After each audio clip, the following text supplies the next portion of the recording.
Hello, Rob Walker here. This episode is a very special episode of Walker's Talkers because this episode means that you guys have had a say in how it was put together. Last week I asked you all to send me questions and told you that I would answer them in the next video. So this episode is probably one of many and it's called Rob's Mailbag. Okay, the spelling's wrong on that. That's not... That spelling's correct, yeah. So we'll get to those questions here in a bit, but first and foremost, this upcoming May, the 10th, 16th, and 17th, I will be performing in a play called 21A. I've talked about this a little bit before. I'll leave all the info you need to go see the play and buy tickets in the description. You should check it out. It's going to be a great show. Secondly, my presentation on Shakespeare's The Tempest went really well. I had a really tiny audience, but it was kind of cool. I got to talk to the librarian, Chris, who set the whole thing up, and that was wonderful. And my sister came, and yeah, it was like having dinner with a group of really cool friends. So I got to kind of talk about something I thought was really interesting, and yeah, it was a lot of fun. I hope I get to do more of those in the future. Now on to the question portion of the video. I got a lot of really cool questions from people, mostly having to do with comic books and media, which is totally fine because I love talking about that stuff. Question number 1 comes from my friend Kyle Anderson.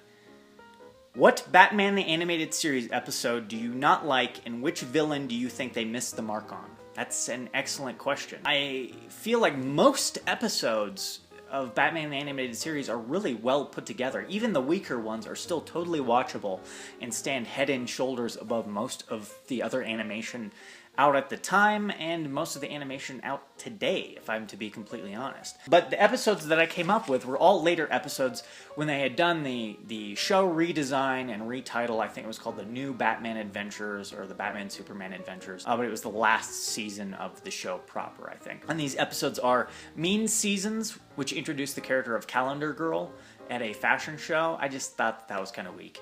The episode Critters, where a farmer is mutating his livestock, kind of an Island of Dr. Moreau thing. Just okay. I mean, it was still entertaining, but not that great. And The Ultimate Thrill, I think Roxy Rocket is kind of a cool character, but that episode was just not very strong. I'd love to hear more about what episodes you didn't think were all that great, Kyle.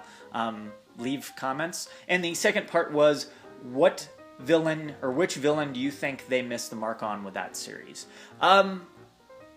I think I was pretty happy with all the villains, but the one that I thought they missed the mark on, and even they admitted to this, was probably the Scarecrow.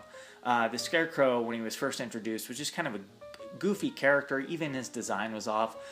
Where I felt like they really hit their stride was the last season of the show, once again the redesign, where he was wearing a flat-brimmed hat, he had a hangman's noose, he was kind of twisted and tall, and his mask looked like Leatherface from Texas Chainsaw Massacre, and he talked in a very cold and even tone. He was a very scary character. And he was voiced by Jeffrey Combs, if I'm not mistaken, before he went on to do the voice of the Question in Justice League. For those of you who don't know, Kyle Anderson writes for Nerdist.com, and he is currently working on a series of articles called Batman Reanimated, which you should all read.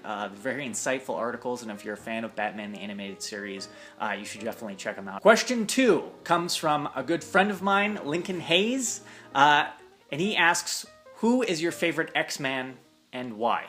So I don't know if I have one X-Man character that I really liked, but then in recently looking back through all my old X-Men stuff, I kind of realized that I had settled on Sam Guthrie, Cannonball, as probably my favorite character, because his backstory kind of mirrored my own childhood. I didn't grow up in the coal fields of Kentucky, but I grew up out in the country, and it was kind of like...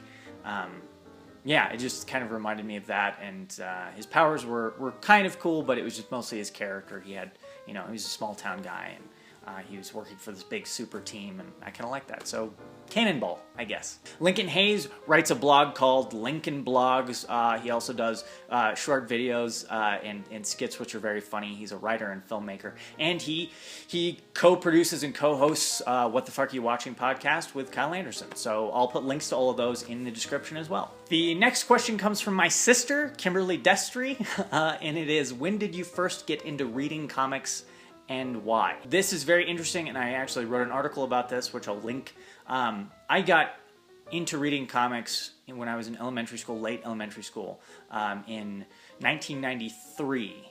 And my first comic was, let me see, Uncanny X-Men 298. So this is a little ways after they did the relaunch with Jim Lee and Chris Claremont. While I'm a DC guy more these days, I really like the DC characters, especially Vertigo and the Peripheral characters. I will always be an X-Men fan, and I think growing up, if you get into the X-Men while you're growing up and during your formative years in puberty, it kind of really plays into that. You feel like an outcast. Everyone in school feels like an outcast. You feel like no one understands.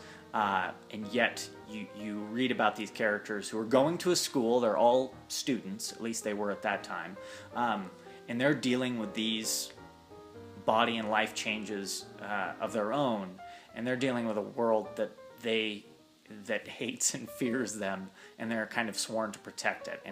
And that to me was like, felt like my childhood in a nutshell. It was perfect marriage. So yeah, that's how I get into comics and why. My sister does a blog called The Thrift Archives. She writes some very cool stuff and keeps up with it on a regular basis. I will put a link in the description. The next question comes from Laura Siricofaldana.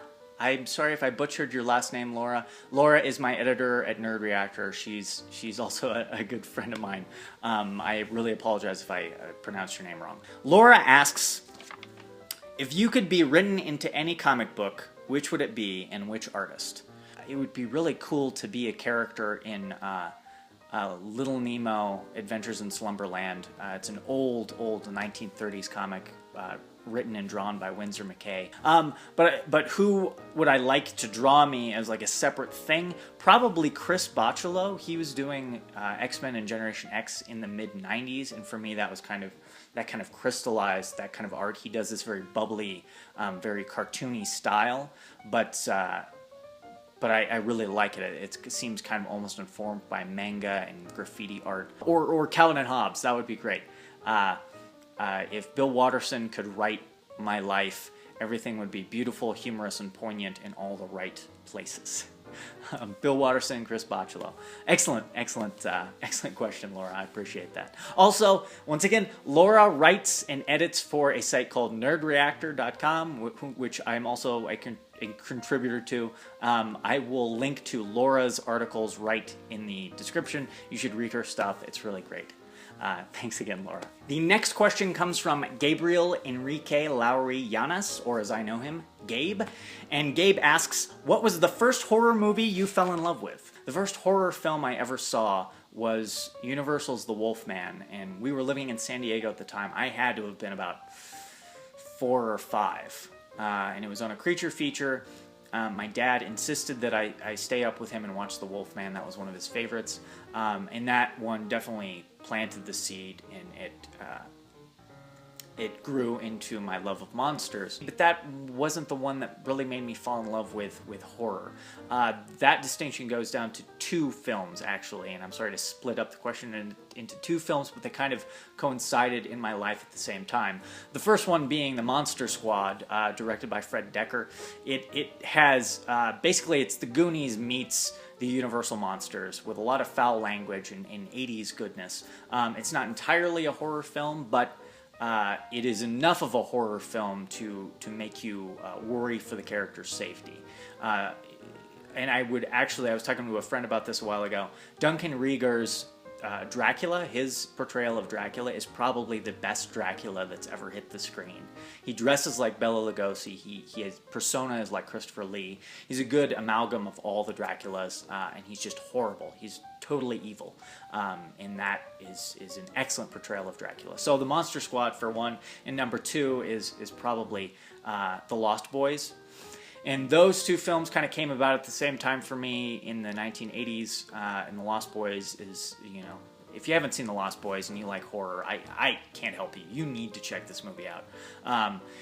It does play off of the whole vampires as sexy being sort of thing, but it is a horror film. When we get to the 3rd act, some horrific stuff happens, and there's like a siege on a house from a bunch of vampires.